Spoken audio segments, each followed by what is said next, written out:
just like yell at them from about 2 inches away until they start crying. It's just kind of how it works. Crybabies and Beyond Scared Straight a long time ago. You guys fucking loved it, and you've been asking for another one ever since. So I figured I'd do this one, but this time we're just focusing on how badass these kids are, and more specifically how badass and hardcore these kids think they are. Because once they get a nice licking from the inmates, well, you know, their mood changes a little bit. By the way, before we actually start this top 5, I gotta do my usual like begging. So if we break 500,000 likes on this one, I know that sounds a bit far-fetched. I will actually enroll myself in this fucking program if that's even possible. If you notice, I put a pretty high like goal because I don't want to fucking do it. But anyways, let's get into this top 5. And in the number 5 spot, we have Lashavia. She's 18. She got in trouble for some fighting, stealing, some gang activity. Lashavia just has this mentality that she's hardcore, and you know, if you mess with Lashavia, you're gonna get the fucking hand, something like that. Her hands are official. Come here, man. You got a new one. I am Lashavia. I'm 18. I drink, I fight, I steal. Just a wild and misfits. I hit real hard. I mean, these hands are official. The last time I fought the girl, y'all must have lived on those clean. I took it for like 5 seconds or so. And she started screaming, and she was like, stop, stop. And I stopped, and I kicked her in her face. And I left. So if I feel like you're going to try to jump on me or do something stupid, I ain't gonna shoot you because I don't want no jail or like for murder. Don't pick up a stick or a brick or whatever and knock your head off. Just don't care. It's just a wall. Lashavia is out of control. I heard she was in a gang. I don't know for sure. I'm a part of Ramsey Circle. That's what I am. The police said that's gang. Ramsey Circle is gang. Family. This is the store I used to work at. It got fired. I was giving them stuff for free. They're ripping it up. They say stealing. I don't care about you. I don't care about going to jail. I don't care about going to school. I don't care. You can tell me. They can tell me. It's not going to change my mind. I can do what I want to do. I don't care. Well, too late. I don't know. Okay. Eddie got in trouble because of some drug issues, but he's only 15, and when I saw him initially, he looked a lot older than 15, and it kind of threw me off. Anyway, so in this whole Beyond Scared Straight program, he meets a guy named Cortez, and Cortez is a real hard-ass motherfucker, unlike Eddie. And if you don't think Cortez is gonna make fun of Eddie getting butt-fucked in the ass, you know, while in prison, you're sorely mistaken. Sorry. Maybe that scares you. I don't know. Clowns. I'm scared of clowns. I don't think the inmates got nothing for me. Got no information for me, really. So, unless they clowns, I'm gonna be laughing all the way home. I'm telling you that right now. You're gonna be a project today. You look like you hard. You hard? Yeah. You is? You ever been locked up? So you never been in jail, and you hard. I was in this motherfucker. I'm Cortez. I'm a murderer. When the kids come in, acting all cocky, that's a turn on for me. Because they was really tough. They'll be in this motherfucker with all the other killers. I'm hard. I'll be more tough with these. I'm just this funny to you, ain't it? How old are you? 15. 15 years old. 15 years old. Friends with me, don't be right now. Real talk, man. I've been where you've been, man. I seen my twin brother get shot in the jugular vein. They wanted to kill me, but they shot him because they thought he was me. I don't like white boys. And the part about it, I love it when they fight back. You know what I mean? You look pretty to me. I like them thick. It's funny. Dude, I got a radar on you, bro. Mark my word. You will see me again. And then over number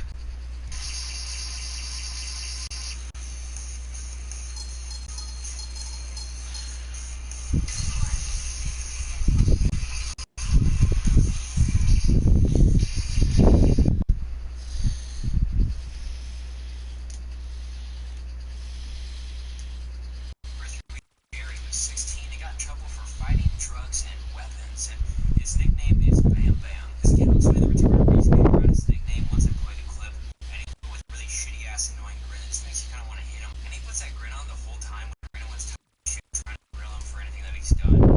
He just kind of puts that on and then acts like he doesn't care, but it seems like he's pretty mad a lot of the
just do this and have a mental breakthrough and reflect upon how their life is going to turn out if they continue down this path and decide that they don't want to keep on doing this anymore because it's going to hurt their future. It's just that bullshit.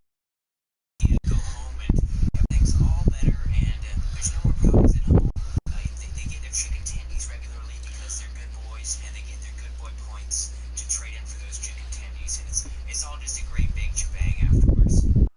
Long intro bullshit with. I don't want to keep you guys waiting too much longer because I know those definitely aren't too big, but let's get straight into number 4.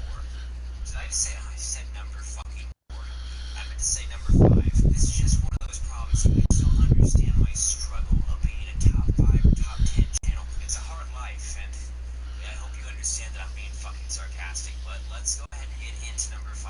So this one is featuring Elijah, who's 14, and he's in this program because of drugs and curfew violations. And I'll be honest with you, Elijah isn't necessarily the most badass kid on this list. I'd actually have to say he's probably the softest kid on this list.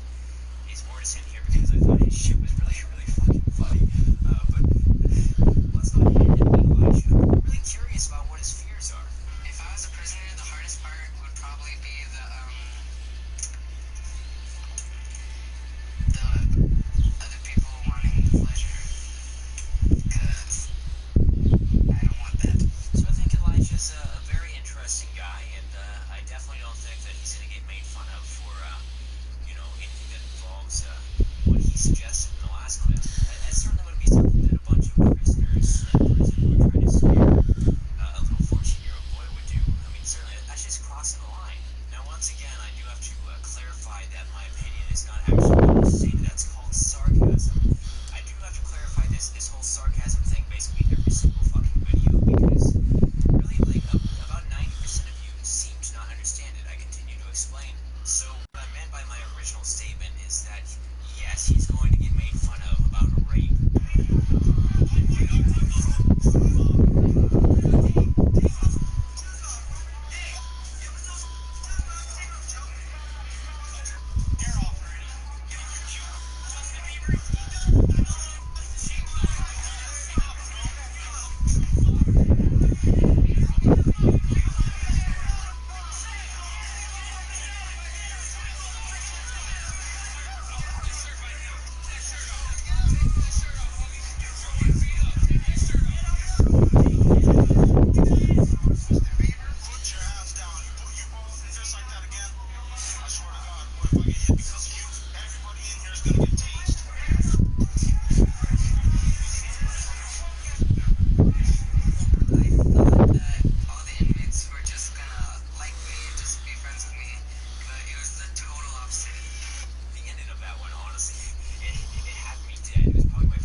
Carter,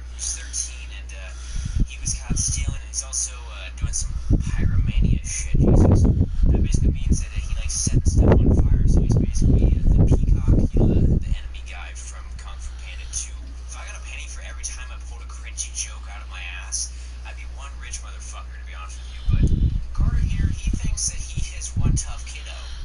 That's another penny right there. He's got an influence by his brother. He used to be a good kid, apparently, but oh, newsflash, his brother's going to be later on in this list. He's going to be on it as well. But when he was in the prison, they kind of focus more around like how he disrespects his mother. So that's kind of what they do. They just really focus on that. He wrote down on that until he eventually breaks and basically cries to his mom to have him taken out of the prison. And she's just like, sorry, bye, baby. I'm not nervous about going to jail because I've seen the show. It seems fake.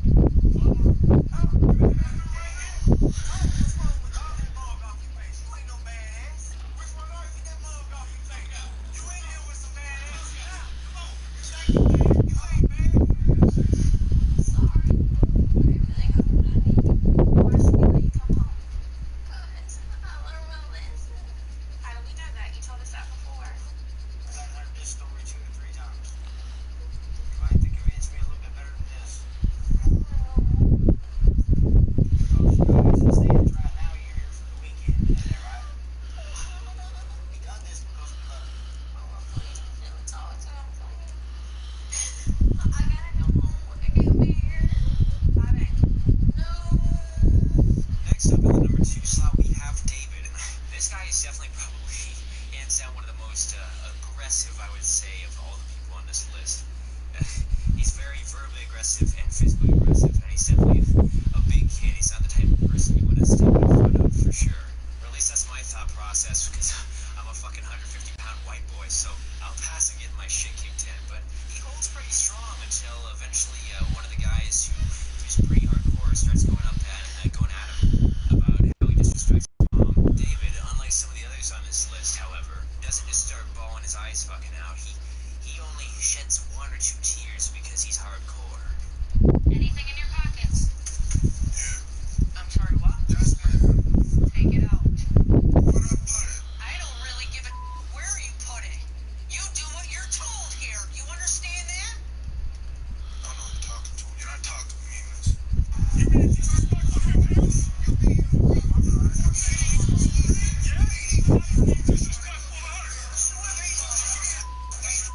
Cause she said something to you. You know what that tells me? You're a punk bitch. That's right. I'm about to stop. You over to that? Then why are you treating her the way you are? I can't control myself. I'm take a phone for my mother, dude. Yeah, how you like it every day? Your mother cries because of the way you act. Your mother cries because of the way you treat her. She lost her ass, but you let stress her out. Why?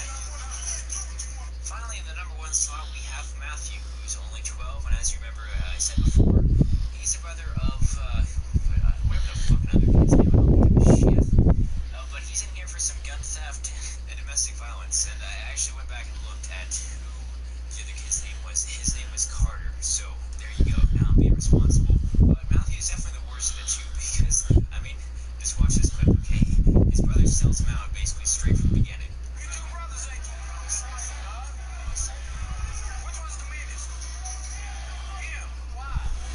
I don't know his big bunch of things. Is he over or younger?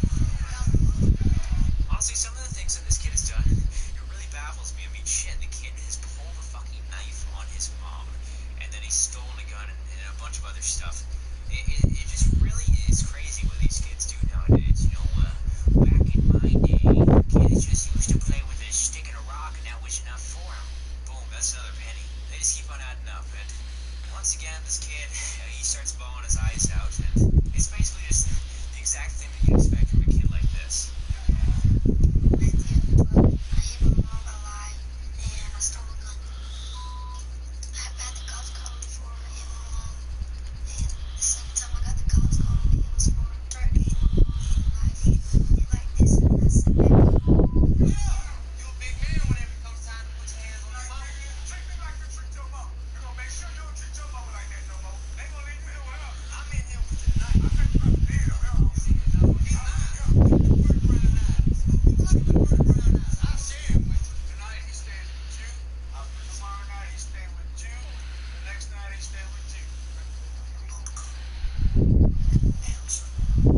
producer your suggestion. Maybe I'll give you a little bit of glory in a video.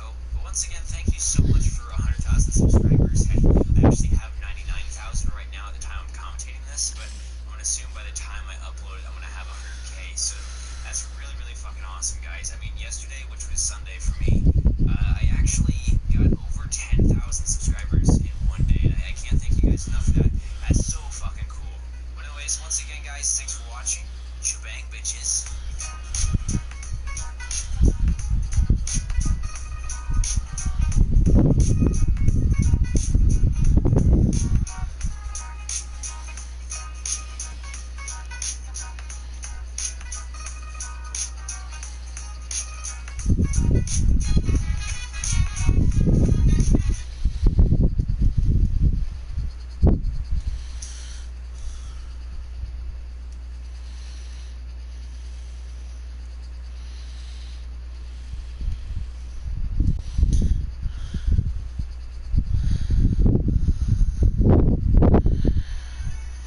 Summer Shandy combines German-style Weiss beer with a taste of natural lemonade.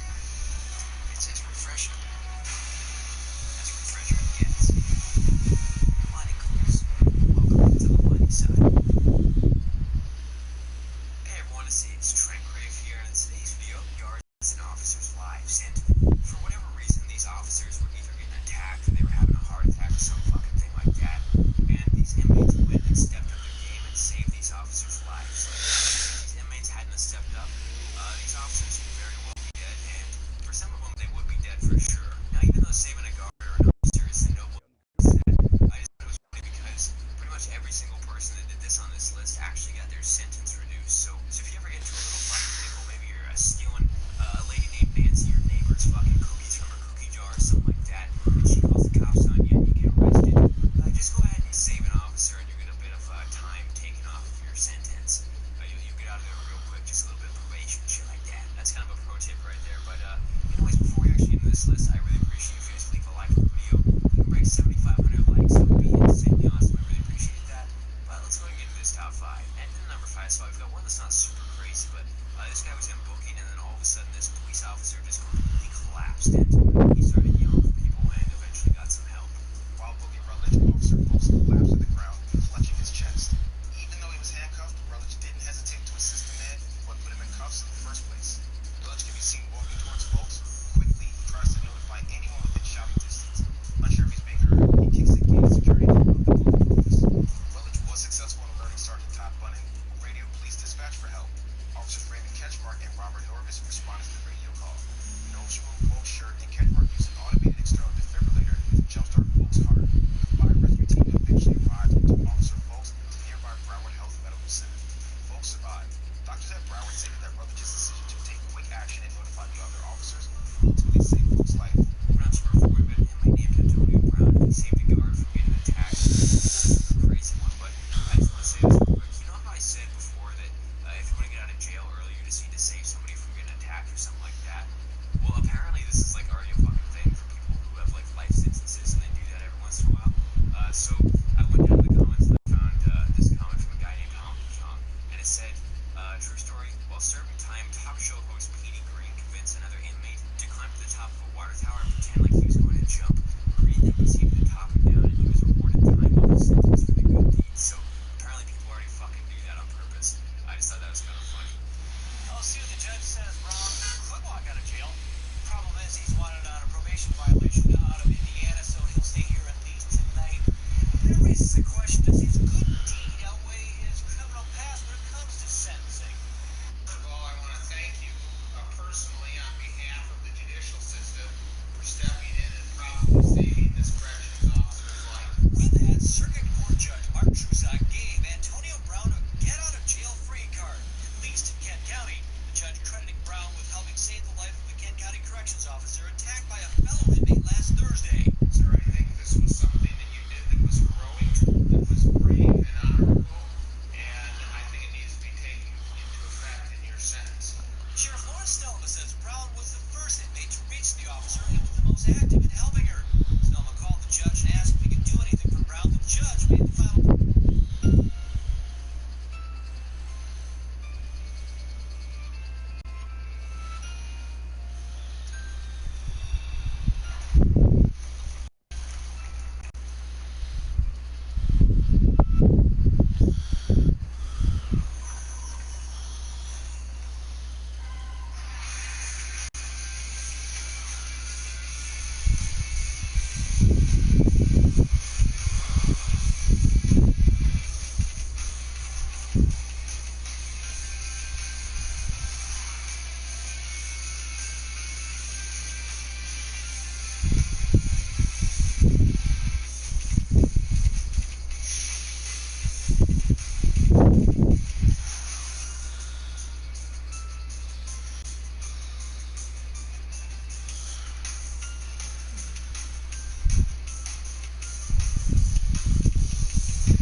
forgot to say this at the beginning of the video. I'm doing a $100 Amazon gift card giveaway. I'm announcing one of the winners today, and the next winner will be announced next Saturday. So if you want to enter into that and have a chance to win one of those, all you should do is subscribe to the channel and turn on bell notifications. That's literally all you have to do. But here's the clip. From the wrong side to the right side of the law, a group of inmates at a Phoenix jail came to the rescue of a female detention officer under attack. Officer Rachel Harris was doing a routine cell check when she was tackled by inmate Bobby Ruiz. Before she knew it, he went all Mike Tyson on her. She's getting ready to do a search, and I told him to come out, and as he came out, I walked in, and the next thing I know, he jumped on my back and pushed me to the ground and bit my ear. A group of inmates Harris keeps tabs on heard her cry for help and came to the rescue. So I ran up the staircase right out my cell. They right up there while I was running. I heard her scream. I noticed that she had blood like real thick around her ear. I felt it being pulled off of me, and I knew that they were over there helping me. This inmate, David Harris, hurt his hand while trying to fight off Ruiz. He tried to go back inside. We ended up fighting, trying to keep him off of her. And I noticed I seen the fear in her face, and I was kind of like going off adrenaline because I could see how scared she was. A helping hand from an unlikely place. We're not too much here. This is probably the most intense one in this entire list, hands down, easily. And what happened was there was this one guy who was a guard, and he was there by himself at this one post. Nobody else was around him. I don't know why, but he was there alone. Next thing you know, this other inmate comes up and just puts him in this massive fucking chokehold. And I'll tell you what, they definitely weren't playing games. Like, this inmate was full on trying to kill this guy. Like, there was no holding back whatsoever. But luckily, a bunch of prisoners came and raced to his aid and rescued him. Pretty much just beat the living shit out of this other inmate that was choking him. And the guard ended up being okay. He had a couple bruises and scrapes and stuff like that, though. Deputy Ken Moon is the only lawman on duty. A fact that he is about to be brutally reminded of.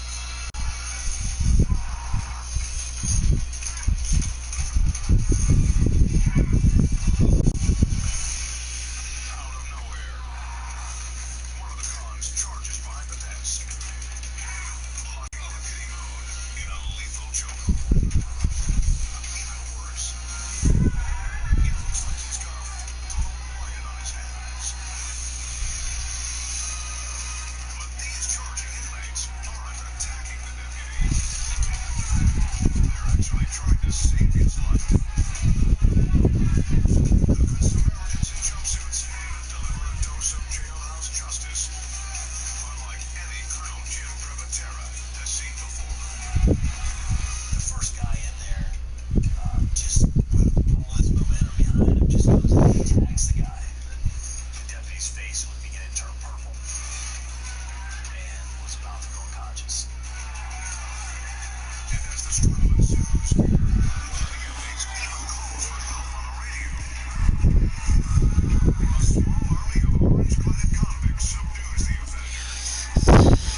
So